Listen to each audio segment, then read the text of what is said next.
मेरे सभी प्यारे साथियों को मेरा नमस्कार और एक बार फिर मैं विशाल आप सबका स्वागत करता हूं आपके अपने ऑनलाइन लर्निंग प्लेटफॉर्म जिसका नाम है सफलता सूत्र क्लासेस पे। साथियों, जैसा कि आप लोग जानते हैं कि आपका पेट का एग्ज़ाम आगे नज़दीक ही है लगा हुआ। और पेट का एग्ज़ाम एक तरह से एंट्रेंस और प्री की तरह होता है, क्योंकि पेट का एग्ज़ाम आपको जॉब बेशक नहीं देता, लेकिन बहुत सारे एग्ज़ाम्स ऐसे हैं जो यूपी ट्रिपल एससी आयोग के द्वारा कराए जाते हैं। तो पेट का एग्ज़ाम उनके लिए एक प्री एग्ज़ाम की तरह होता है। और बाकी आपके लेखपाल हैं, फॉरेस्ट गार्ड है, यूपी पीसीएस लोअर है और पीसीएस का एग्ज़ाम है। तो ये सारे एग्ज़ाम्स और इसके अलावा और भी बहुत सारे एग्ज़ाम्स हैं जो पेट के बिना नहीं होते हैं। आप उनके लिए एप्लीकेबल नहीं होंगे, अप्लाई नहीं कर सकेंगे। तो पेट का एग्ज़ाम काफ़ी ज़रूरी है। और आपने देखा ही होगा, लास्ट टाइम अभी जो लेखपाल का एग्ज़ाम हुआ है, इसमें पेट की कट ऑफ काफ़ी अच्छी चाहिए। और बाकी एग्ज़ाम्स के लिए भी जितना ज़्यादा मैक्सिमम आप स्कोर कर सकें उतना मैक्सिमम स्कोर करना पड़ेगा आपको। तो आज से मैं इसी पेट के एग्ज़ाम को टारगेट करके एक नई सीरीज़ चालू कर रहा हूँ, जिसमें मैं आपको अब तक के आए हुए प्रीवियस ईयर क्वेश्चंस, यानी जो अब तक के एग्ज़ाम्स में पूछा गया है, और मैं ये प्रीवियस ईयर क्वेश्चंस सिर्फ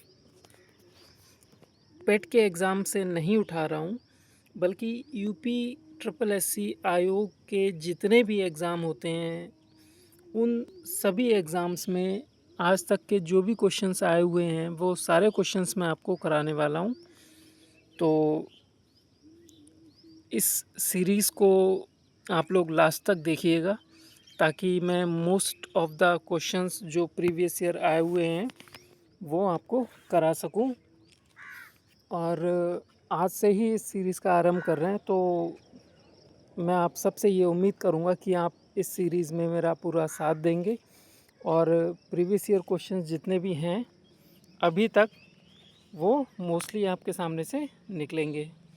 तो चलिए, आशा करता हूँ कि आज की क्लास आपको पसंद आएगी, और अगर पसंद आए तो इस सीरीज़ को अपना थोड़ा प्यार ज़रूर दीजिएगा, और हो सके तो अपने साथियों, दोस्तों, मित्रों तक भी इस क्लास को फॉरवर्ड कीजिएगा, ताकि उन्हें भी पता चल सके कि प्रीवियस ईयर की जो सीरीज़ है वो चल रही है। मतलब मैं इस लेवल की मेहनत करना चाहता हूँ कि किसी भी एग्ज़ाम के लिए अगर आपको previous year questions as a practice चाहिए, तो प्रीवियस ईयर का मतलब सफलता क्लासेस होना चाहिए। और आपका ये भाई हमेशा इस तरह से आपके साथ खड़ा रहेगा। तो इस पूरी सीरीज़ के दौरान रेगुलर आपको क्लासेस मिलती रहेंगी, और आपसे उम्मीद है कि आप उन क्लासेस को रेगुलर करेंगे भी। क्योंकि अगर फ़ायदा चाहिए तो दोस्त एक दिन में नहीं हो पाता है, लेकिन एक दिन ज़रूर होता है। तो चलिए फिर शुरू करते हैं अपनी इस सीरीज़ को आज इसकी पहली क्लास के साथ। और कंटिन्यूअसली आपको इस तरह की क्लासेस मिलती रहेंगी जब तक कि आपके एग्ज़ाम, ये पेट का एग्ज़ाम क्लियर हो नहीं जाता।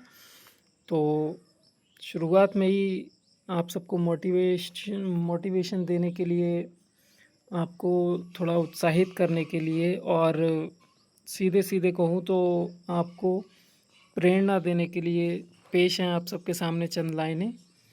तो लाइनें कुछ इस तरह से हैं। मंजिल उन्हीं को मिलती है जिनके सपनों में जान होती है, पंखों से कुछ नहीं होता, हौसलों से उड़ान होती है। तो आप सबके हौसलों को और ज़्यादा मजबूत करने के लिए ये कुछ चंद लाइनें थी, जो बहुत ही बेहद खूबसूरत लाइनें हैं। तो इन्हीं लाइनों के साथ चलिए शुरू करते हैं अपनी आज की क्लास को, जिसमें आपको लगभग 100 प्लस क्वेश्चंस मैं कराने वाला हूँ। और सारे के सारे क्वेश्चंस मैंने प्रीवियस ईयर ही रखे हैं, और बस ये नहीं लिखवाया है मैंने कि कौन सा क्वेश्चन कौन से एग्ज़ाम में आया हुआ है, वरना कई बच्चे इस तरह का डाउट भी हो जाता है। कि जो क्वेश्चन हम कर रहे हैं वो हमारे एग्ज़ाम में आएगा भी या नहीं आएगा। हालाँकि मैं आपको पहले ही बता चुका हूँ कि मैं आपको यूपी ट्रिपल एससी आयोग के प्रीवियस ईयर क्वेश्चंस करा रहा हूँ। ये आयोग जितने भी क्वेश्चंस कराता है, जितने भी मतलब पेपर कराता है, एग्ज़ाम्स कराता है, उन सभी एग्ज़ाम से मैंने क्वेश्चंस उठाए हैं। किसी स्पेशल एक एग्ज़ाम के क्वेश्चंस नहीं हैं, क्योंकि एक ही आयोग जितने भी एग्ज़ाम्स कराएगा ऑलमोस्ट क्वेश्चंस इधर से उधर ही करेगा। ठीक है, तो चलिए ज़्यादा बातें ना करते हुए शुरू करते हैं अपनी आज की इस क्लास को। और अगर क्लास पसंद आए तो प्लीज़ जो भी नए जुड़े हैं वो लोग चैनल को ज़रूर लाइक करें, सब्सक्राइब करें और हो सके तो इसको शेयर भी कीजिएगा अपने दोस्तों के साथ, अपने साथियों के साथ में। तो चलिए शुरू करते हैं अपनी आज की इस क्लास को। और आज की क्लास का जो पहला क्वेश्चन है वो है, ऋग्वेद में विश्वामित्र नामक एक ऋषि और किन दो नदियों के बीच संवाद है। तो फटाफट से आंसर करने की कोशिश कीजिए पहले क्वेश्चन की।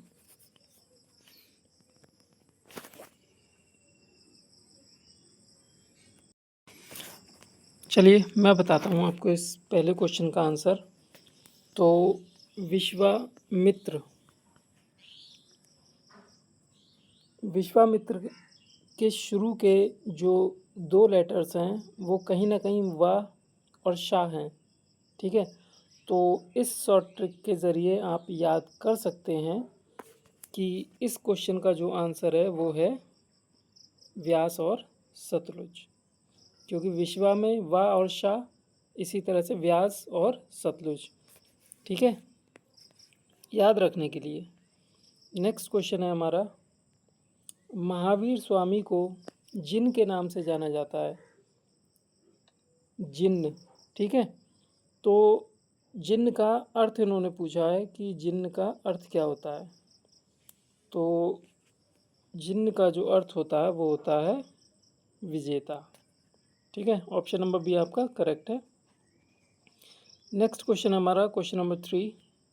और क्वेश्चन नंबर 3 कहता है, जैसा कि अशोक के शिलालेखों में उल्लेख किया गया है, मौर्य साम्राज्य में राजधानी पाटलिपुत्र और अन्य 4 प्रांतीय केंद्र सहित 5 प्रमुख राजनीतिक केंद्र थे।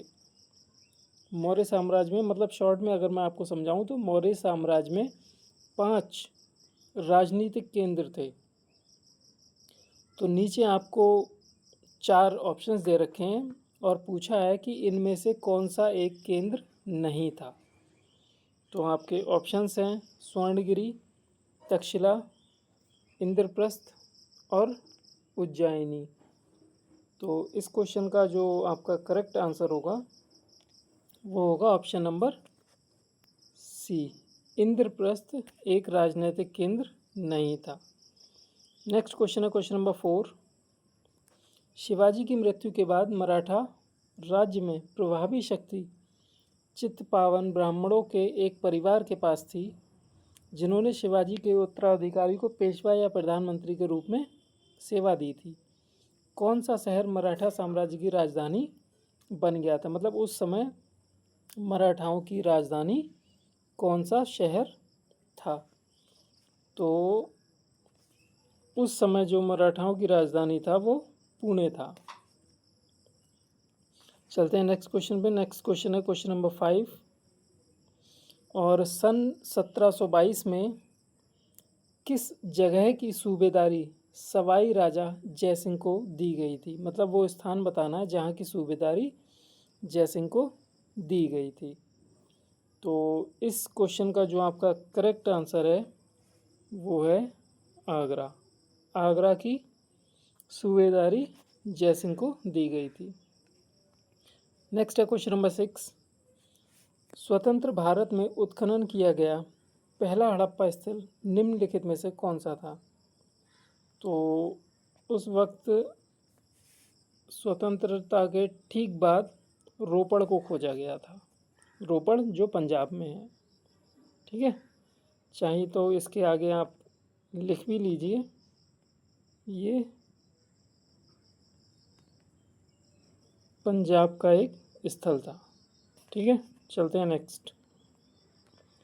प्रश्न नंबर 7 है, महावीर और उनके अनुयायी की शिक्षाएं कई शताब्दियों तक मौखिक रूप से प्रचारित होती थी। मतलब उस वक्त ये कहीं पे भी लिखी हुई नहीं थी, जो शिक्षाएं भी महावीर ने दी थी वो, लेकिन कुछ टाइम बाद ये लिखी गई। लगभग 1500 वर्ष पहले अब से ये लिखी गई थी और वर्तमान में ये एक स्थान पे रखी हुई हैं। मतलब वो किताबें जिनमें ये शिक्षाएं लिखी गई हैं वो एक स्थान पे रखी गई हैं। अब आपको वही स्थान बताना है कि ये कहाँ पे रखी हुई हैं। तो उस स्थान का जो नाम है वो है वल्लभी, गुजरात में। नेक्स्ट क्वेश्चन है आपका क्वेश्चन नंबर 8, समुद्रगुप्त की प्रशस्ति संस्कृत में एक कविता के रूप में किस कवि द्वारा रचित थी, जिसे इलाहाबाद के अशोक स्तंभ पर अंकित किया गया था?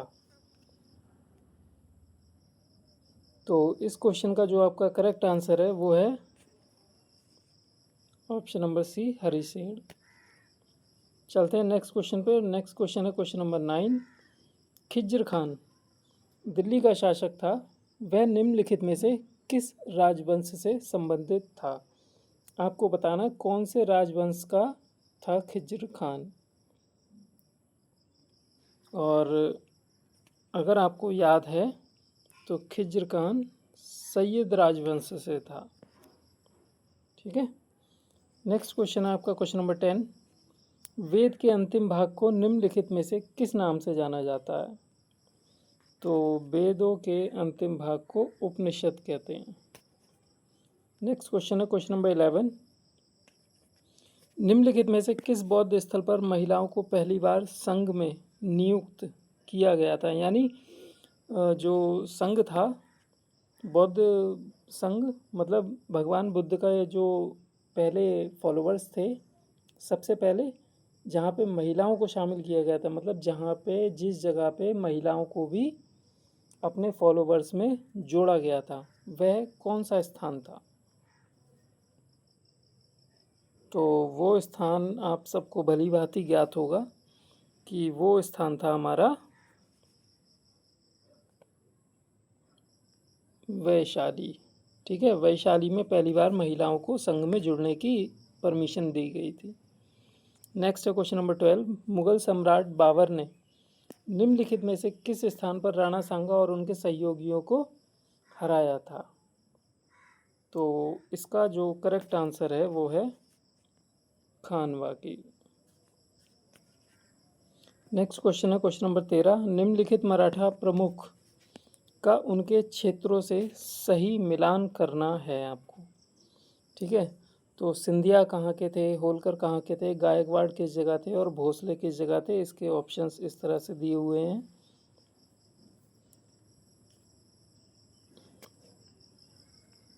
तो बताइएगा इस प्रश्न का आंसर क्या है?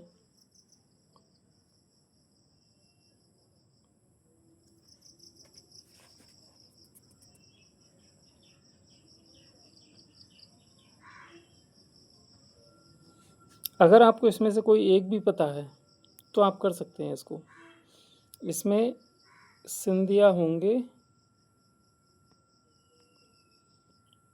उज्जैन से और होलकर जो थे वो थे इंदौर से। अब देख लेते हैं ऑप्शंस। अगर आपको दो भी पता है तो आप आराम से निकाल लेंगे। पहले का सी पहले का सी ऑप्शन बी में है और डी में है, और सेकंड होलकर का इंदौर से था रिलेशन, तो सेकंड का ए, और सेकंड का जो ए है वो है ऑप्शन नंबर 4 में। तो आपका जो करेक्ट आंसर होगा वो हो जाएगा ऑप्शन नंबर डी। चलते हैं अपने अगले क्वेश्चन पे। अगला क्वेश्चन है प्रश्न नंबर 14, भारत में स्थित किस हड़प्पा स्थल में हाकड़ा मृदभांड के भंडार शामिल हैं, जो सिंधु घाटी सभ्यता के शुरुआती चरणों से पहले की बसावट की विशेषता है? तो प्रश्न नंबर 14 का जो ऑप्शन है आपको सिंपली बताना है कि हाकड़ा मृदभांड के भंडार कहाँ से मिले हैं। तो हाकड़ा मृदभांड के भंडार आपको राखीगढ़ी से मिले हैं। नेक्स्ट क्वेश्चन है हमारा क्वेश्चन नंबर 15। ऐसा माना जाता है कि गौतम सिद्धार्थ या गौतम बुद्ध ने अंतिम अनुभूति के लिए बोध गया जाने से पहले 6 वर्ष तक निम्नलिखित में से किस स्थान पर तपस्या पूर्वक ध्यान किया था। वो स्थान बताना है आपको। तो प्रश्न नंबर 15 का जो सही आंसर है वो है ऑप्शन नंबर सी, डुंगेश्वरी गुफा में। Next question number 16। निम्नलिखित में से किस युग में तांबे का पहली बार उपयोग किया गया था। तो इसका आंसर बहुत ही सिंपल है, वो है आपका ऑप्शन नंबर सी, ताम्रपाषाण युग। क्योंकि इसका नाम ताम्रपाषाण इसीलिए पड़ा था क्योंकि इस युग में तांबे का प्रयोग शुरू हुआ था। नेक्स्ट क्वेश्चन है 17। हड़प्पा सभ्यता के दौरान डांसिंग गर्ल यानी नर्तकी की प्रतिमा यानी मूर्ति, इसके लिए कौन सी विधि का इस्तेमाल किया गया था। मतलब ये नर्तकी की जो प्रतिमा बनी हुई थी ये किस विधि से बनी हुई थी। तो ये जो विधि थी आपकी वो थी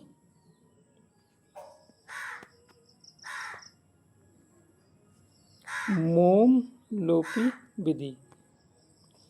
नेक्स्ट क्वेश्चन है 18। गौतम बुद्ध ने सारनाथ में अपना पहला उपदेश कौन सी मुद्रा में दिया था। तो आपको पता है गौतम बुद्ध अपने पहले उपदेश को धम्मचक्र प्रवर्तन के नाम से जानते हैं, तो वही मुद्रा होगी। ठीक है। नेक्स्ट क्वेश्चन है क्वेश्चन नंबर 19। हड़प्पा के एक बंदरगाह का नाम लिखिए। हड़प्पा का बंदरगाह कौन सा था। मतलब हड़प्पा सभ्यता जो थी उसमें एक बंदरगाह हुआ था जिसका नाम था लोथल। नेक्स्ट क्वेश्चन है क्वेश्चन नंबर 20। क्वेश्चन नंबर 20 है मौर्यकालीन भारत के विवरण वाली इंडिका के लेखक कौन थे। इन शॉर्ट आपसे पूछा जा रहा है इंडिका जो पुस्तक थी वो किसने लिखी थी। तो इंडिका पुस्तक के जो लेखक थे वो थे आपके मैगस्थनीज। नेक्स्ट क्वेश्चन है क्वेश्चन नंबर 21। निम्नलिखित में से कौन से व्यक्ति जिनका नाम देव नाम प्रिय प्रियदर्शी भी था। कौन था जिसका नाम देव नाम प्रिय प्रियदर्शी था। तो आपको अच्छे से पता है कि मौर्य सम्राट अशोक ने कुछ कविताएं लिखी थी और उनके अकॉर्डिंग इनका जो नाम था वो देव नाम प्रिय प्रियदर्शी था। नेक्स्ट है क्वेश्चन नंबर 22। निम्नलिखित में से कौन सी हर्षवर्धन की पहली राजधानी थी। तो हर्षवर्धन की पहली राजधानी पूछी गई है और ये क्वेश्चन प्रीवियस ईयर तो है ही, और ये सिर्फ UPSSC आयोग का सबसे प्यारा क्वेश्चन नहीं बल्कि और भी आयोग हैं जैसे SSC वगैरह हैं, इनमें भी बहुत ही मतलब इनका फेवरेट क्वेश्चन है ये क्वेश्चन नंबर 22। तो इसका जो सही ऑप्शन है आपको अच्छे से याद होगा, थानेश्वर इसकी राजधानी थी। Next question number 23। जैन धर्म का सबसे महत्वपूर्ण मौलिक सिद्धांत क्या था। तो इनका जो सबसे महत्वपूर्ण सिद्धांत था वो था अहिंसा। Next question number 24। निम्नलिखित में से किस शासक के दरबारी कवि हरिशेन थे। तो हरिशेन किसके दरबार में थे ये आपसे पूछा गया है। तो हरिशेन जो थे वो समुद्रगुप्त के दरबार में थे। Next question number 25। निम्नलिखित में से किस शासक के दरबार में बहुत से विद्वानों को नवरत्न के रूप में अलंकृत किया गया था। यानी सिंपली पूछ रहा है आपसे कि नवरत्न किसके दरबार में थे। तो नवरत्न जो थे वो चंद्रगुप्त द्वितीय के दरबार में थे। नेक्स्ट है 26। सन 606 और 647 ईस्वी के शासनकाल के दौरान निम्नलिखित में से कौन सी नई राजधानी थी जो थानेश्वर से स्थानांतरित हुई थी। मतलब हर्ष की राजधानी थानेश्वर से स्थानांतरित होके कहाँ पहुँची थी ये पूछा जा रहा है आपसे। तो वो पहुँची थी कन्नौज में, क्योंकि जब इसकी बहन के राज्य को इसने संभाला था तो ये कन्नौज अपनी राजधानी बनाई थी इसने। इसके बाद है भारतीय इतिहास के धन्वंतरी कौन थे। धन्वंतरी के बारे में पूछा जा रहा है कौन थे। तो धन्वंतरी जो थे वो चंद्रगुप्त विक्रमादित्य के सभी सुशोभित करने वाले एक विशिष्ट चिकित्सक थे। नेक्स्ट है क्वेश्चन नंबर 28। दिल्ली सल्तनत में निम्नलिखित राजवंश में से किसने सबसे कम अवधि तक शासन किया था। तो क्वेश्चन 28 का जो करेक्ट ऑप्शन है वो है ऑप्शन नंबर ए, यानी खिलजी। सबसे कम शासन खिलजियों का था। नेक्स्ट है क्वेश्चन नंबर 29। शेरशाह सूरी का वास्तविक नाम क्या था। तो इसका जो वास्तविक नाम था वो था फरीद। नेक्स्ट है क्वेश्चन नंबर 30। अकबर की सफल भू राजस्व प्रणाली का श्रेय उनके निम्नलिखित में से किस श्रेष्ठ दरबारी को जाता है। तो इसका जो करेक्ट आंसर है वो है राजा टोडरमल को। नेक्स्ट क्वेश्चन है 31। संगमरमर पर पित्या ड्यूरा, इसको शॉर्ट में पित्रा दूरा शैली कहते हैं। पित्रा दूरा शैली अर्थात रंगीन पत्थरों की जड़ाई का काम किसके समय में लोकप्रिय हुआ था। तो क्वेश्चन नंबर 31 का जो करेक्ट ऑप्शन है वो है शाहजहां के समय में रंगीन पत्थरों पे कढ़ाई करना। नेक्स्ट क्वेश्चन है 32। 1556 ईस्वी में पानीपत का द्वितीय युद्ध किन के मध्य लड़ा गया था। तो ये लड़ा गया था अकबर और हेमू के बीच। नेक्स्ट है क्वेश्चन नंबर 33। किस राज्य के शासन में अष्टप्रधान मंत्री परिषद पाई गई थी। अभी एक क्वेश्चन इसी की तरह आया था, नवरत्न किसके दरबार में थे, और अब पूछ रहा है कि अष्टप्रधान किसके दरबार में थे। तो अष्टप्रधान जो थे वो शिवाजी महाराज जी के दरबार में रहा करते थे। नेक्स्ट है क्वेश्चन नंबर 34। निम्नलिखित में से कौन से संत शिवाजी के समकालीन थे। तो शिवाजी महाराज के समकालीन जो थे वो तुकाराम थे।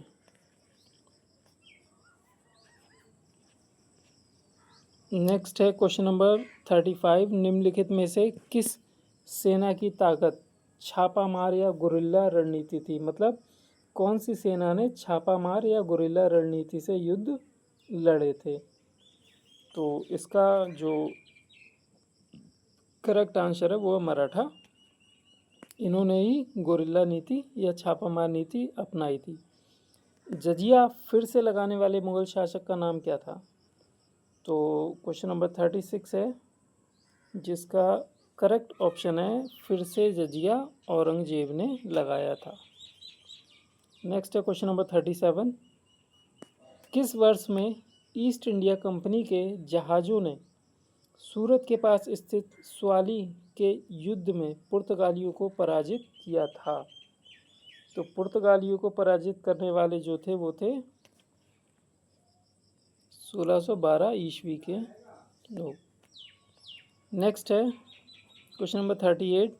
जब ईस्ट इंडिया कंपनी की स्थापना हुई थी तब भारत पर निम्नलिखित में से किसका शासन था। तो क्वेश्चन नंबर 38 का जो करेक्ट आंसर है वो है मुगल सम्राट। उस टाइम मुगलों का शासन चल रहा था जब ईस्ट इंडिया कंपनी की स्थापना हुई थी। नेक्स्ट है question number 39। East India company के निम्नलिखित गवर्नर जनरलों में से किसने सबसे विवादास्पद नीति प्रस्तुत की थी जिसे व्यवगत का सिद्धांत कहते हैं, यानी डॉक्ट्राइन ऑफ लैप्स। तो डॉक्ट्राइन ऑफ लैप्स का नाम सुनते ही आपके दिमाग में एक ही आंसर आना चाहिए और वो है कमीना डलहौजी। इसी ने डॉक्ट्राइन ऑफ लैप्स की नीति अपनाई थी। नेक्स्ट है क्वेश्चन नंबर 40, निम्नलिखित में से कौन सा गवर्नर जनरल सहायक संधि सब्सिडारी अलायंस। अब सहायक संधि आप सबको पता होना चाहिए कि ये काफ़ी फेमस क्वेश्चन है, और सहायक संधि जो लेके आया था उसका नाम था डलहौजी। वैसे सहायक संधि वेलेजली लेके आया था, लेकिन जो इसे एक्टिवेट करने का मतलब इसको क्या कहते हैं, उसको लागू करने का जो श्रेय जाता है वो डलहौजी को जाता है। वैसे ये मतलब अगर इस तरह से आपसे क्वेश्चन पूछा जाए कि सहायक संधि किसके दिमाग की उपज थी, तो उसका ऑप्शन जो होगा वो वेलेजली होगा, ठीक है। लेकिन इसको लागू डलहौजी ने किया था, और यहाँ पे लागू करने की ही बात पूछ रहा है, समर्थक कट्टर समर्थक था, तो कट्टर समर्थक डलहौजी ही था। क्वेश्चन को आप देख लीजिएगा सही से, और इस क्वेश्चन के दोनों आंसर मिलते हैं, वेलेजली और डलहौजी। और वेलेजली तब आंसर लगाना है जब वो ये पूछे कि ये जो सहायक संधि है किसके दिमाग की उपज थी, तो उपज ये वेलेजली की थी और इसको लागू करने वाला डलहौजी था। नेक्स्ट है क्वेश्चन नंबर 41, रानी लक्ष्मीबाई का विवाह झांसी के निम्नलिखित में से किस राजा के साथ हुआ था। तो रानी लक्ष्मीबाई का विवाह जो था वो गंगाधर राव जी के साथ हुआ था। नेक्स्ट है क्वेश्चन नंबर 42, जब मंगल पांडे विद्रोही हो गए तब वह 34वीं बंगाल नेटिव इन्फेंट्री रेजिमेंट में एक सिपाही थे, जो निम्नलिखित में से किस स्थान पर स्थित थी। मतलब कहने का ये है 34वीं बंगाल नेटिव इन्फेंट्री रेजिमेंट कहाँ पर थी, किस जगह पे थी। तो इस क्वेश्चन का जो करेक्ट आंसर होगा वो होगा 42 मेरठ। नेक्स्ट क्वेश्चन है 43, डलहौजी ने भारत में ब्रिटिश साम्राज्य के लिए अवध को कब्जे में लिया था। तो अवध को किस तरह से उसने कब्जे में लिया था वही आपसे पूछा गया है। तो अवध को कब्जे में लेने के लिए इसने हड़प की नीति अपनाई थी, ठीक है। नेक्स्ट है 44, 1757 ईस्वी में सिराजुद्दौला किस युद्ध में अंग्रेजों से पराजित हुआ था। तो ये जो पराजित हुआ था वो प्लासी के युद्ध में हुआ था।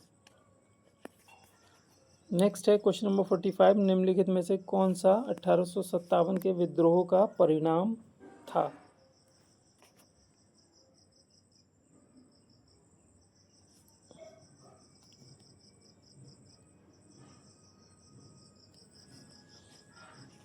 तो ईस्ट इंडिया कंपनी की शक्तियों को ब्रिटिश क्राउन में हस्तांतरित कर दिया गया था। 1857 की क्रांति के बाद क्या हुआ था ये पूछ रहा है। तो क्वेश्चन नंबर 45 का जो करेक्ट आंसर होगा वो होगा ऑप्शन नंबर ए, क्योंकि ईस्ट इंडिया कंपनी से शासन छीन के डायरेक्ट ब्रिटिश क्राउन के अधीन कर दिया गया था। नेक्स्ट है क्वेश्चन नंबर 46, निम्नलिखित में से किसे अंग्रेजों द्वारा शुरू किए गए सबसे महत्वपूर्ण योगदान में से एक माना जाता है। मतलब अंग्रेजों ने ऐसा कौन सा काम किया था जो योगदान माना जाता था, मतलब अच्छा माना जाता था। तो उन्होंने रेलवे शुरू करवाई थी 1857 में। पहली जो रेल चली थी मुंबई से ठाणे के बीच, वो काम अंग्रेजों ने ही कराया था। हालांकि करवाया गलत नीति से था, उन्होंने भारत का पैसा बाहर ले जाने के लिए रेलवे शुरू करवाई थी, लेकिन उन्हें नहीं पता था कि ये काम ऐसा है जिससे हिंदुस्तान सरकार को यानी भारत को मदद मिलेगी। खैर चलते हैं अगले क्वेश्चन 46 पे, वास्को डिगामा का मकबरा भारत में निम्नलिखित में से किस स्थान पर है। वास्को डिगामा का मकबरा, तो ये हमारा कोच्चि केरल में है। नेक्स्ट क्वेश्चन है 48, और क्वेश्चन नंबर 48 है, निम्नलिखित में से किन के द्वारा 1857 की क्रांति की शुरुआत की गई थी। तो सिपाहियों ने की थी, मजदूरों ने की थी, किसानों ने की थी या ज़मींदारों ने की थी। तो ये करी थी सिपाहियों ने, क्योंकि 1857 की क्रांति मंगल पांडे जी ने शुरू की थी। मेरठ से। नेक्स्ट है क्वेश्चन नंबर 49। कानपुर में 1857 के विद्रोह का नेतृत्व किसने किया था? मतलब इस विद्रोह का नेतृत्व कानपुर से किसने किया था, ये आपसे पूछा जा रहा है। और इसका जो करेक्ट आंसर होगा वो होगा नाना साहेब, जो कानपुर से इस विद्रोह का नेतृत्व कर रहे थे। नेक्स्ट है क्वेश्चन नंबर 50। निम्नलिखित में से किसे भारत का ग्रैंड ओल्ड मैन कहा जाता है? तो ग्रैंड ओल्ड मैन काफ़ी फेवरेट क्वेश्चन है ये, क्वेश्चन नंबर 50। और इसका जो करेक्ट आंसर है दादा भाई नौरोजी, जिन्हें ग्रैंड ओल्ड मैन कहा जाता है। नेक्स्ट है क्वेश्चन नंबर 51। उस स्वतंत्रता सेनानी की पहचान कीजिए जिन्होंने भारत में स्वतंत्रता संग्राम में महत्वपूर्ण भूमिका निभाई और उत्तर प्रदेश के बिजनौर जिले से थे। तो उत्तर प्रदेश के बिजनौर ज़िले से कौन थे, ये आपको बताना है। तो वो थे हमारे Bakht Khan. Next question number 52। Bengal के प्रथम गवर्नर जनरल कौन थे? तो बंगाल के जो प्रथम गवर्नर जनरल थे वो थे, गवर्नर जनरल की बात हो रही है यहाँ पे, तो गवर्नर जनरल जो थे वो हेस्टिंग जी थे। नेक्स्ट है 53। निम्नलिखित में से किस स्थान पर प्रथम बौद्ध संगति का आयोजन किया गया था? तो वो स्थान है आपका जहाँ पहली बौद्ध संगति हुई थी, वो राजगीर था। नेक्स्ट है क्वेश्चन नंबर 54। चरक संहिता निम्नलिखित में से किससे संबंधित है? तो चरक संहिता किससे संबंधित है, इसका आपको जवाब देना है। और इसका जो करेक्ट आंसर है वो है ऑप्शन नंबर बी, चिकित्सा से। Next question number 55। निम्नलिखित में से कौन सा जोड़ा सही नहीं है? क्वेश्चन नंबर 55 आपको बताना है।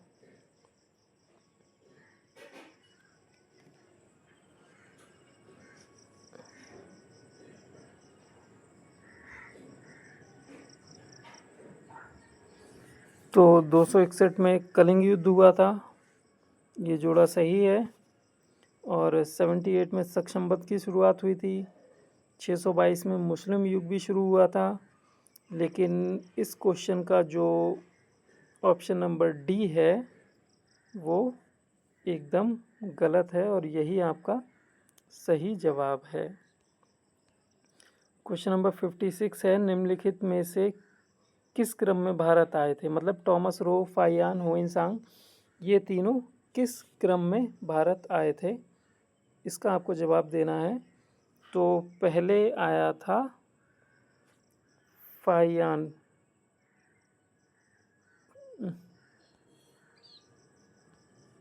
ये आया था पहले नंबर पे। इसके बाद में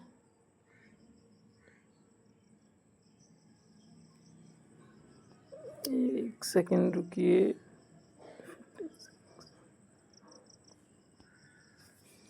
पहले फाइयान आया था, इसके बाद में हुइनसांग आया था दूसरे नंबर पे, और तीसरे पे टॉमस रो आया था।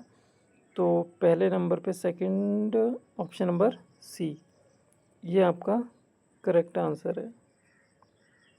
चलते हैं नेक्स्ट क्वेश्चन पे।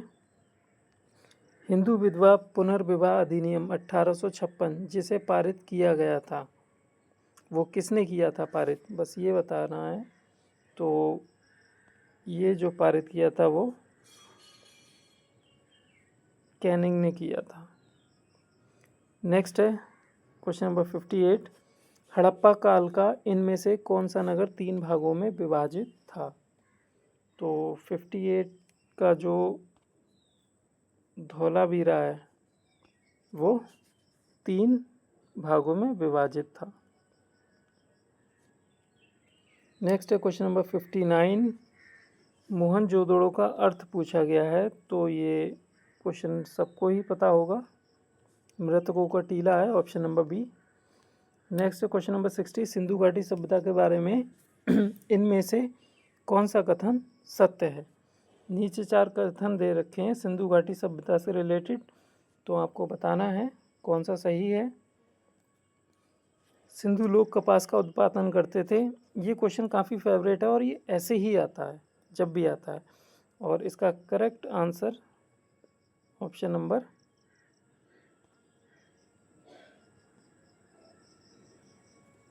ए है। ये पहले लोग थे जो कपास का उत्पादन करते थे। नेक्स्ट क्वेश्चन है क्वेश्चन नंबर 61। हड़प्पा सभ्यता के एक हिस्से लोथल की खुदाई की खोज किसने की थी? तो ये की थी लोथल की खोज SR राव ने की थी। नेक्स्ट क्वेश्चन है 62। अशोक का सिंहावाहुमुख स्तंभ शीर्ष कौन सी जगह पे एक स्तंभ पर था? तो ये मतलब कहने का ये है, अशोक का वो स्तंभ जिसके ऊपर एक शेर का मुख लगा हुआ है, वो स्तंभ किस जगह पर है? तो सबको पता होगा जो सारनाथ में है, सिंह स्तंभ जिसको बोलते हैं, तो अशोक का सिंह स्तंभ जो है वो सारनाथ में है। Next question number 63। निम्नलिखित में से कौन सा हर्षवर्धन द्वारा नहीं लिखा गया? तो हर्षवर्धन ने इसमें से ऐसा कौन सा है जो नहीं लिखा है? तो आपको अच्छे से पता होगा कि कादम्बरी हर्षवर्धन ने नहीं लिखा है। नेक्स्ट क्वेश्चन है क्वेश्चन नंबर 64। सम्राट अशोक का कौन सा शिलालेख कलिंग पर उनकी विजय का उल्लेख करता है? कलिंग पर विजय मतलब कलिंग पर विजय का जो जिक्र है वो कौन से शिलालेख में है, बस वही बताना है। तो इसका जो करेक्ट आंसर है वो है ऑप्शन नंबर डी। ये 13वें शिलालेख में अशोक की कलिंग विजय की बात की गई है। नेक्स्ट है क्वेश्चन नंबर 65। खगोलविद बरहमीर और कवि कालिदास किसके दरबार का हिस्सा थे? मतलब ये किसके दरबार में थे? तो ये जो थे वो विक्रमादित्य के दरबार में थे। नेक्स्ट है 66। हर्षवर्धन ने 5 इंडीज़ को अपने नियंत्रण में लिया था। इनमें से कौन सा इंडीज़ था? यानी कौन सा राज्य था जिसको हर्षवर्धन ने अपने कब्जे में लिया था? तो उसने पंजाब को लिया था, कन्नौज को लिया था, बंगाल को, बिहार को और उड़ीसा। पंजाब, कन्नौज, बंगाल, बिहार और उड़ीसा, यानी option number B correct answer है। Next question number 67। Gautam Buddha ने धम्म चक्र प्रवर्तन सूत्र का उपदेश दिया था। मतलब धम्म चक्र प्रवर्तन जिसे कहते हैं वो उपदेश कहाँ दिया गया था, किस जगह दिया गया था? क्योंकि धम्म चक्र प्रवर्तन इसके पहले उपदेश को कहते हैं, और पहला उपदेश इन्होंने कहाँ पे दिया था वही आपसे पूछा गया है। तो पहला उपदेश इन्होंने अपने सारनाथ में दिया था, और वैशाली में पहली बार महिलाओं को ज्वाइन करने की परमिशन दी थी। नेक्स्ट है क्वेश्चन नंबर 68। उस स्थान का नाम बताइए जहां बौद्ध की मान्यताओं के अनुसार गौतम बुद्ध ने अपनी मृत्यु के बाद परिनिर्वाण प्राप्त किया था। तो आप सभी को पता होगा, बहुत ही फेमस क्वेश्चन है, और इसका जो करेक्ट आंसर है कुशीनगर, यानी बौद्ध की मृत्यु कुशीनगर में हुई थी, जिसे महापरिनिर्वाण भी कहते हैं। Next question number 69। पाली में बौद्ध ग्रंथों को आमतौर पर त्रिपिटक यानी 3 फोल्ड बास्केट कहा जाता है। इनमें से कौन सा त्रिपिटक में से नहीं है? अभिधम्ब है, सुत्त है, विनय पिटक भी है, लेकिन उपसाक पिटक जैसी कोई चीज़ नहीं है। तो यही इसका जो है वो गलत ऑप्शन है, और यही सही आंसर है। नेक्स्ट क्वेश्चन है 70। ज्ञान प्राप्त करने के बाद गौतम बुद्ध किस रूप में जाना जाने लगा? मतलब जब ज्ञान की प्राप्ति हो गई तो बुद्ध को किस नाम से जाना लगा? तो ज्ञान प्राप्त होने के बाद इन्हें बुद्ध के नाम से जाना लगा। ठीक है। नेक्स्ट क्वेश्चन नंबर 71, और क्वेश्चन नंबर 71 है, बोध गया एक महत्वपूर्ण बौद्ध तीर्थ केंद्र क्यों है? बोध गया में ऐसा क्या है जो ये इतना महत्वपूर्ण तीर्थ केंद्र है? तो इसका जो करेक्ट आंसर होगा वो होगा ऑप्शन नंबर बी, क्योंकि गौतम बुद्ध ने यहाँ ज्ञान प्राप्त किया था, इसीलिए ये बहुत ही महत्वपूर्ण है। नेक्स्ट है क्वेश्चन नंबर 72, बुद्ध ने अपना पहला उपदेश कहाँ दिया था? अभी अभी इस क्वेश्चन को मैंने कराया है और इसका आंसर आप सबको ही पता होगा कि बुद्ध ने अपना पहला उपदेश सारनाथ में दिया था। नेक्स्ट क्वेश्चन है 73, बौद्धों के लिए उत्तर प्रदेश में स्थित सारनाथ क्यों महत्वपूर्ण है? फिर भाई ये उसी क्वेश्चन को लौट फेर के बार बार पूछ रहा है घुमा के। तो आपको पता है कि सारनाथ फेमस इसीलिए है क्योंकि बुद्ध ने अपना पहला उपदेश दिया था यहाँ पे। नेक्स्ट है क्वेश्चन नंबर 74, 12वीं शताब्दी के आरंभ में दिल्ली पर किसका शासन था? 12वीं शताब्दी के आरंभ पर तो वहाँ पे तोमर वंश का शासन था। नेक्स्ट है क्वेश्चन नंबर 75, टीपू सुल्तान कहाँ का शासक था? अब आपको टीपू सुल्तान के बारे में बताना है कहाँ का शासक था, तो ये मैसूर का शासक था। नेक्स्ट है 76, सामवेद मुख्यतः किससे संबंधित है? तो सामवेद का जो संबंध है 76 वो है, सामवेद मतलब संगीत। नेक्स्ट है क्वेश्चन नंबर 77, ऋग्वेद में सर्वाधिक किस देवता की स्तुति की गई है? तो ये की गई है वरुण की। ठीक है। नेक्स्ट क्वेश्चन है 78, वेदों की संख्या कितनी है? बहुत ही सिंपल सा क्वेश्चन है। 78 वेदों की संख्या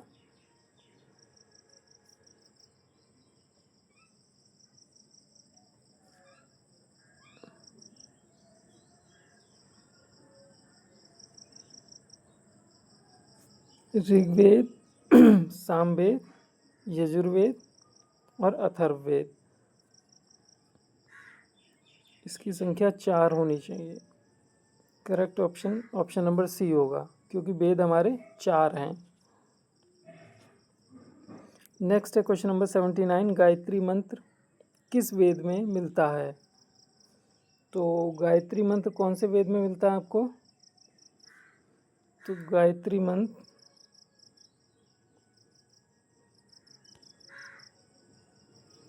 यजुर्वेद में।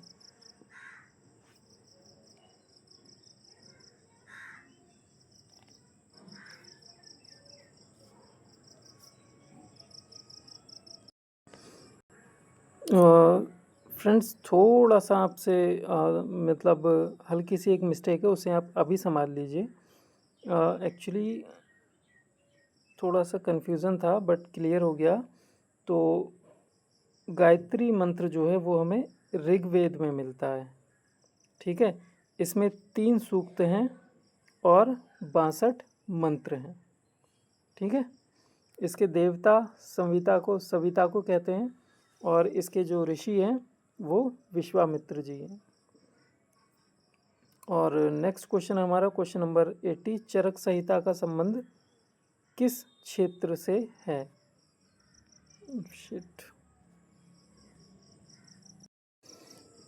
और चरक संहिता का जो हमारा संबंध है वो आयुर्वेद चिकित्सा से है। नेक्स्ट है क्वेश्चन नंबर 81, नालंदा विश्वविद्यालय किस राज्य में स्थित है? तो नालंदा विश्वविद्यालय के बारे में आप लोगों को अच्छे से पता होगा कि हमारा जो नालंदा विश्वविद्यालय है जिसमें आग लगा के हमारे हिंदुस्तान के सारे ज्ञान का भंडार जो था जो जला दिया गया था, और ये विश्वविद्यालय हमारा बिहार में है, नालंदा बिहार में। नेक्स्ट है प्रसिद्ध तक्षशिला विश्वविद्यालय वर्तमान में किस देश में स्थित है? यानी तक्षशिला। और ये जो हमारा तक्षशिला विश्वविद्यालय है, ये जो है हमारा बदकिस्मती से पाकिस्तान में पहुंच गया है, क्योंकि विभाजन से पहले ये हिंदुस्तान में ही था, जब बंटवारा हुआ तो ये पाकिस्तान में पहुंच गया। चलते हैं नेक्स्ट क्वेश्चन नंबर 83। अर्थशास्त्र ग्रंथ के रचयिता कौन थे?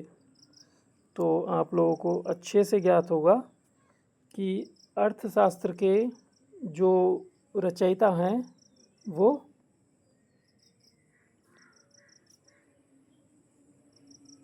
अर्थशास्त्र के जो हमारे रचयिता हैं वो हैं चाणक्य, कौटिल्य, और इसके साथ साथ कई बार वो नाट्यशास्त्र के या योग सूत्र के भी रचयिता पूछ सकता है। तो योग सूत्र के जो रचयिता हैं, योग आजकल योग के नाम से पतंजलि मतलब बहुत फेमस है। पतंजलि किनका ब्रांड है?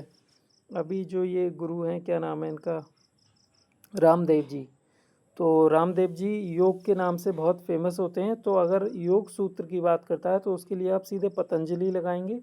और नाट्य, हालांकि मैं सिर्फ याद करने के लिए बोल रहा हूँ ये चीज़, हालांकि इस योग सूत्र से इनका रामदेव जी का कोई लेना देना है नहीं अभी, ठीक है, इनका कोई योगदान नहीं रहा है उसमें, लेकिन सिर्फ याद करने की एक ट्रिक के तौर पे बता रहा हूँ। अगर कहीं भी योग सूत्र के रचयिता पूछ लें आपसे तो आप उसके लिए पतंजलि लगाएंगे, और अगर नाट्य शास्त्र के रचयिता पूछ ले तो उसके रचयिता भरत मुनि हैं। ठीक है, ये तीनों क्वेश्चंस इंपॉर्टेंट हैं। तो चलते हैं नेक्स्ट क्वेश्चन पे।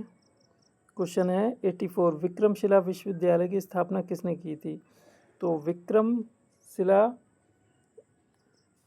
आपका क्वेश्चन है, विक्रमशिला विश्वविद्यालय की स्थापना किसने की थी? तो इसका जो करेक्ट आपका आंसर है वो हो जाएगा, विक्रमशिला विश्वविद्यालय की स्थापना धर्मपाल ने और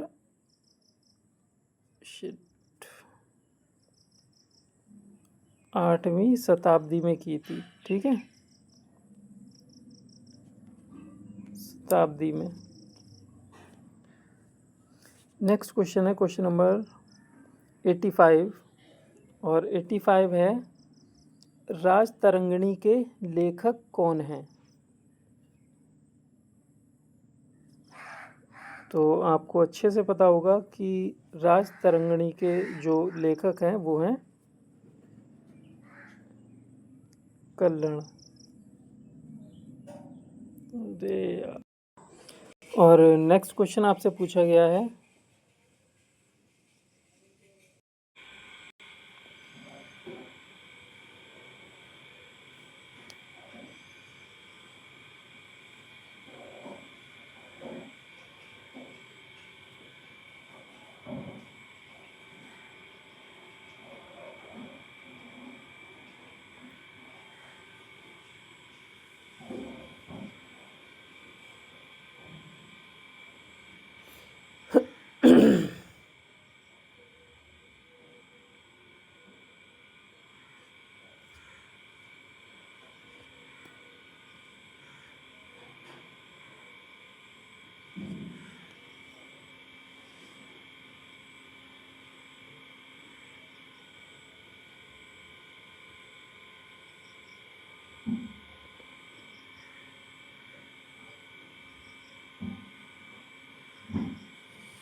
कहाँ बच्चे की चालू होंगी।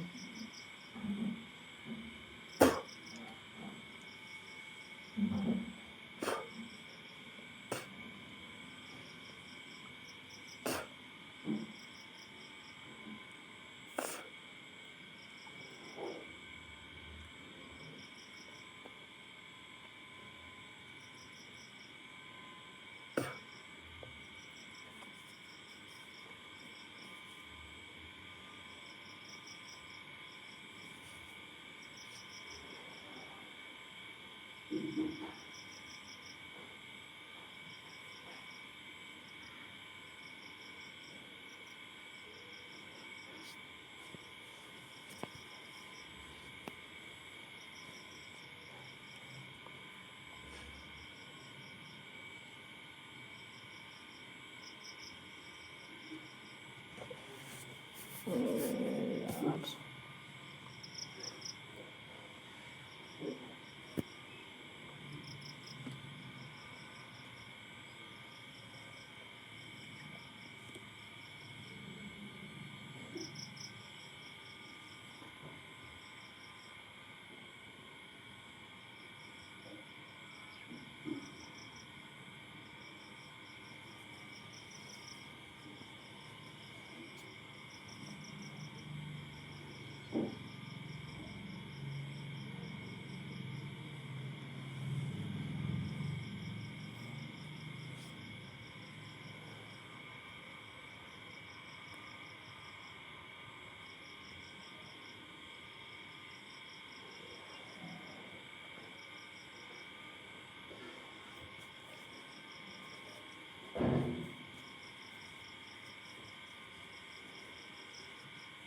भगवान।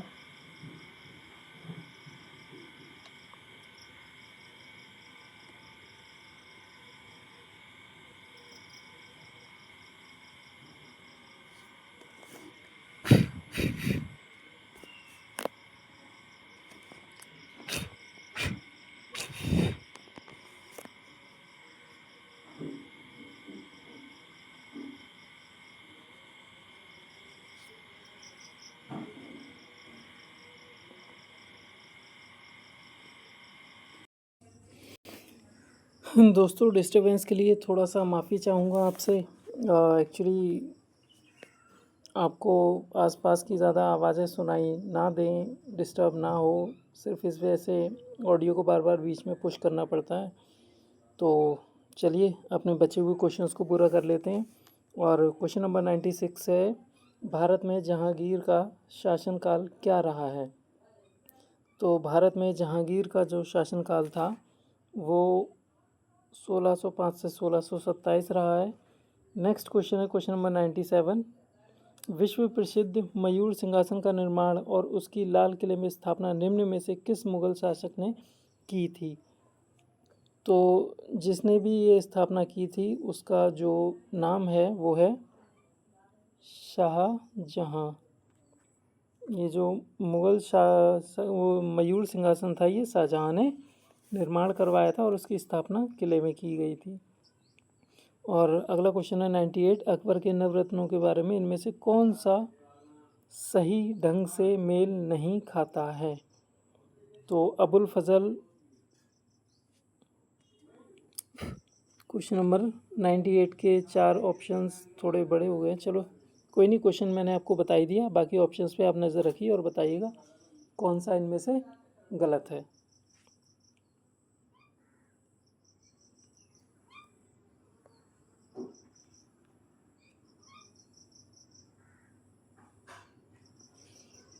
तो पहला ऑप्शन है अबुल फजल, वह अकबर के वज़ीर थे और अकबर के शासनकाल में अकबरनामा के लेखक थे।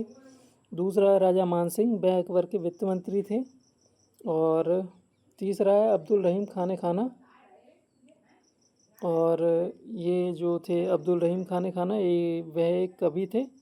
और नेक्स्ट मुल्ला दो प्याजा, वह एक मुग़ल सम्राट के मुख्य सलाहकार थे। तो इसका जो करेक्ट ऑप्शन होगा वो हो जाएगा ऑप्शन नंबर बी, राजा मान सिंह के बारे में ये सही नहीं बोला जा रहा।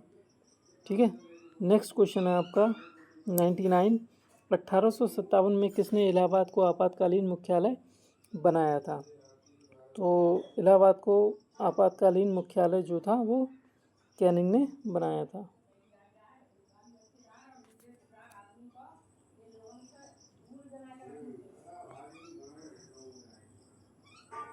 नेक्स्ट है क्वेश्चन नंबर 100, इनमें से कौन सा मुग़ल बादशाह शराब को छूता तक नहीं था? इतना नेक बादशाह, तो ये नेक काम किसने किया था? ये नेक काम किया था औरंगज़ेब ने। नेक्स्ट है क्वेश्चन नंबर 101, आईन अकबरी। आईन अकबरी के लेखक आपसे पूछे गए हैं। तो आईन अकबरी के जो लेखक थे वो अबुल फजल है। और नेक्स्ट है क्वेश्चन नंबर 102, भारत में कागज़ का प्रथम परिचय किन लोगों ने कराया था? तो इसका जो प्रथम परिचय था वो पुर्तगालियों ने कराया था। तंबाकू का भी परिचय पुर्तगालियों ने ही कराया था। सबसे पहले आए थे और सबसे बाद में गए थे ये। क्वेश्चन नंबर 103 है, हुमायूं नामा के लेखक कौन थे? तो हुमायूं नामा के जो लेखक हैं वो हैं गुलबदन बेगम, जो इनकी बहन थी हुमायूं की। ठीक है। नेक्स्ट है 104, अकबर ने अपने दरबारी संगीतक के रूप में किसे नियुक्त किया था? तो अकबर के जो दरबारी कवि थे वो थे मियाँ तानसेन। नेक्स्ट क्वेश्चन नंबर 105, निम्नलिखित में से किसके शासनकाल में मुगलों और मराठाओं के बीच द्वंद्व प्रारंभ हुआ था? तो इसका जो करेक्ट आंसर है वो है ऑप्शन नंबर डी। मुगलों और मराठाओं के बीच में जो युद्ध हुए थे वो औरंगजेब के शासनकाल में हुए थे। नेक्स्ट है 106, मेरठ छावनी में 1857 के सैनिक विद्रोह की शुरुआत कब हुई थी मेरठ से? तो इसका जो करेक्ट आंसर होगा वो होगा ऑप्शन नंबर सी, 10 मई 1857 को शुरुआत हुई थी और सिपाहियों ने ये विद्रोह किया था। और 107 है, निम्नलिखित में से किसने 1857 के विद्रोह को दबाने के लिए अंग्रेजों को सहायता प्रदान नहीं की? दबाने के लिए अंग्रेजों को सहायता प्रदान नहीं की थी, वो कौन थे? वो थे आपके अवध बेगम, हजरत महल, क्योंकि इन्होंने नेतृत्व किया था 1857 क्रांति का, ना कि इसको दबाने में अंग्रेजों की सहायता की। क्वेश्चन नंबर 108 है, 1857 के सिपाही विद्रोह में सिपाहियों को किस कंपनी द्वारा बनाए गए कारतूसों से आपत्ति थी? तो वो कंपनी जो थी 108 क्वेश्चन, और कंपनी का नाम था जिसके वो कारतूस थे इनफील्ड कंपनी के। रॉयल इनफील्ड बुलेट से याद कर लीजिए, इनफील्ड के कारतूस थे। क्वेश्चन नंबर 109 है, 1857 के विद्रोह के प्रसिद्ध नेताओं में से एक तात्या टोपे को अंग्रेजों ने 1859 में फांसी दी थी, और इनको फांसी कहाँ हुई थी ये बात आपको बतानी है। तो इनको फांसी जो हुई थी वो शिवपुरी में हुई थी, तात्या टोपे को।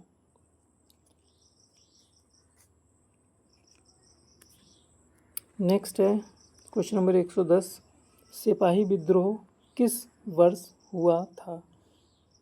अब इतना सिंपल क्वेश्चन, इसका आंसर कायदे में मुझे तो नहीं बताना चाहिए, क्योंकि इतने इजी आंसर आपको खुद ही पता होना चाहिए।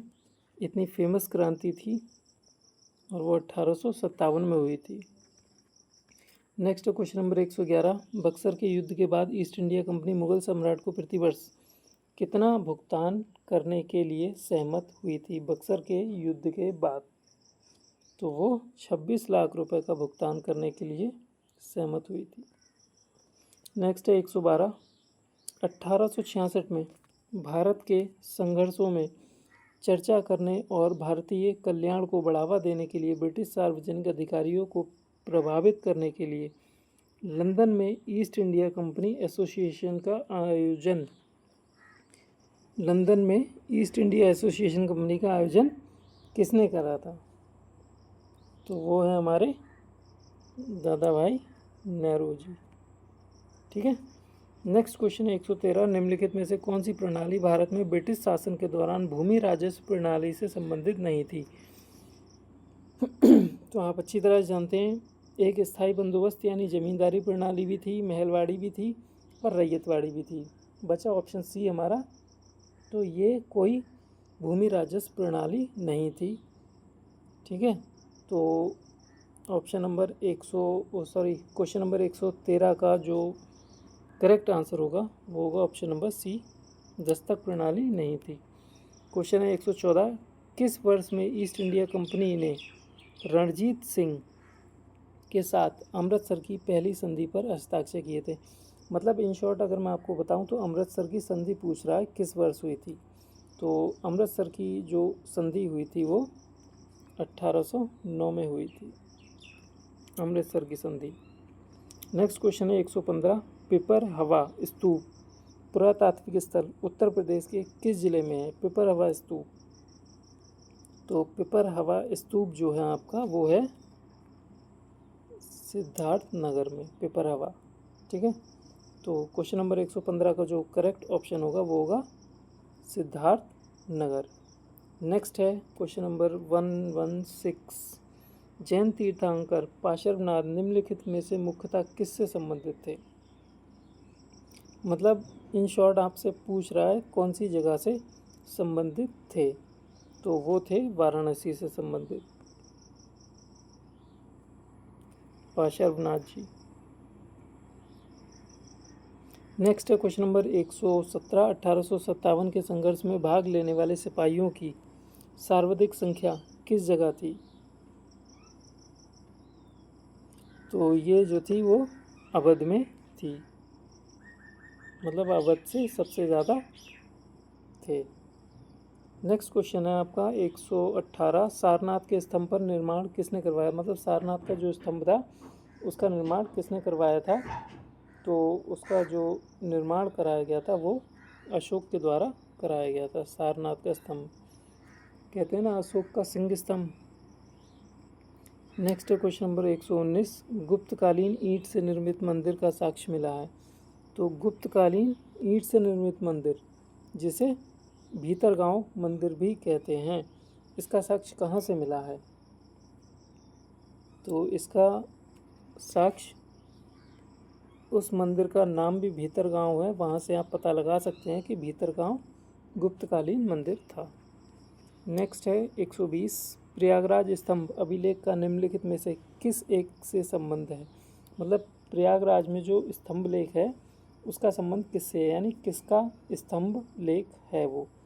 तो वो है समुद्रगुप्त का स्तंभ लेख। ठीक है, प्रयागराज में समुद्रगुप्त से रिलेटेड स्तंभ लेख है। नेक्स्ट है 121। उत्तर प्रदेश में स्थित वह स्थल कौन सा है जहां हर्षवर्धन ने बौद्ध महासम्मेलन का आयोजन कराया था? तो कहाँ पे कराया था बौद्ध सम्मेलन का आयोजन?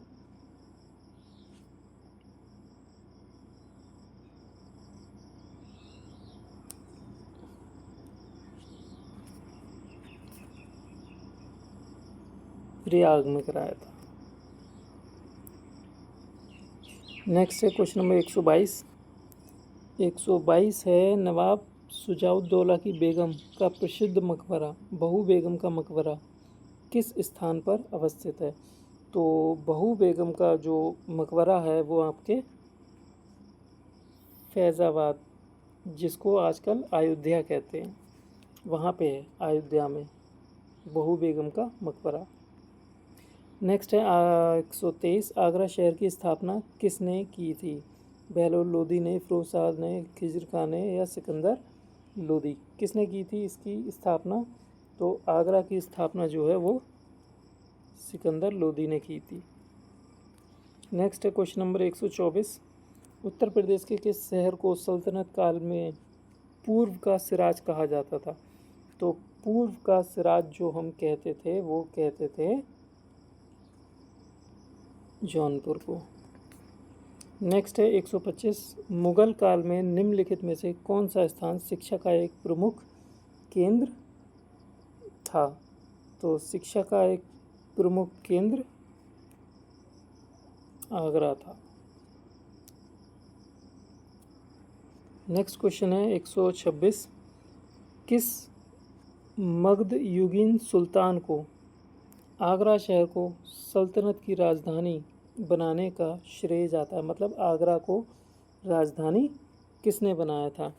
तो जिसने आगरा की स्थापना की थी उसी ने इसको अपनी राजधानी बनाया था, यानी सिकंदर लोदी इसका करेक्ट ऑप्शन है। नेक्स्ट है क्वेश्चन नंबर 127 और 127 है 1857 में बरेली उत्तर प्रदेश में क्रांति के नेता कौन थे? यानी बरेली से किसने इस क्रांति की जो नेतृत्व है वो किया था? तो ये थे बरेली से हमारे खान बहादुर खां। ठीक है, तो दोस्तों ये कुछ हमारे क्वेश्चंस थे जो previous year UP triple SC विभाग के द्वारा कराए जाने वाले पेपरों में आए थे, अलग अलग पेपरों में, जैसे फॉरेस्ट गार्ड है, कुछ पैट के भी क्वेश्चंस हैं इसमें, और लोअर पीसीएस तक के क्वेश्चंस हैं। क्योंकि एक ही विभाग कराता है ये सारे पेपर, तो इनका कोई पता नहीं है कब कौन से क्वेश्चन को उठा के दे देंगे। तो इस वजह से मैं most of the previous year questions, मतलब जो सभी एग्ज़ाम से उठाए हैं मैंने, और पैट में भी इसी तरह के क्वेश्चंस आते हैं। तो रेगुलर बने रहिए इन क्लासेस में, और जब तक आपका एग्ज़ाम होगा तब तक most of the questions previous year में आपके करा दूंगा, सारे के सारे आपकी नज़रों के सामने से निकल जाएंगे और आपको एक बेहतरीन अंदाज़ा हो जाएगा। तो बेहतरीन स्कोर के लिए मिलते रहिए, और मिलते हैं फिर अपने अगले सेशन में, जहाँ पे मैं कुछ और नए नए प्रीवियस ईयर क्वेश्चंस लेके आऊँगा। और तब तक के लिए स्वस्थ रहिए, मस्त रहिए, और अपनी तैयारियों में लगी रहिए। और क्लास के बीच में मैंने जो बात नहीं बोली, क्योंकि क्लास के बीच में डिस्टरबेंस होता है, तो शुरुआत में भी मैंने आपसे कहा था और एक बार लास्ट में भी आपसे कहना चाहूँगा, यदि इस क्लास के क्वेश्चंस आपको पसंद आए हों और इनके पीछे की जो मेहनत है अगर आपको पसंद आई हो, तो क्लास को लाइक कीजिएगा और चैनल को भी सब्सक्राइब कीजिएगा, और हो सके तो अपने मित्र को, साथियों को इस बारे में ज़रूर बताइएगा कि प्रीवियस ईयर क्वेश्चंस मतलब सफलता सूत्र क्लासेस, तो इसको ज़रूर फॉलो करें। बाकी धन्यवाद, मिलते हैं अपनी अगली वीडियो में।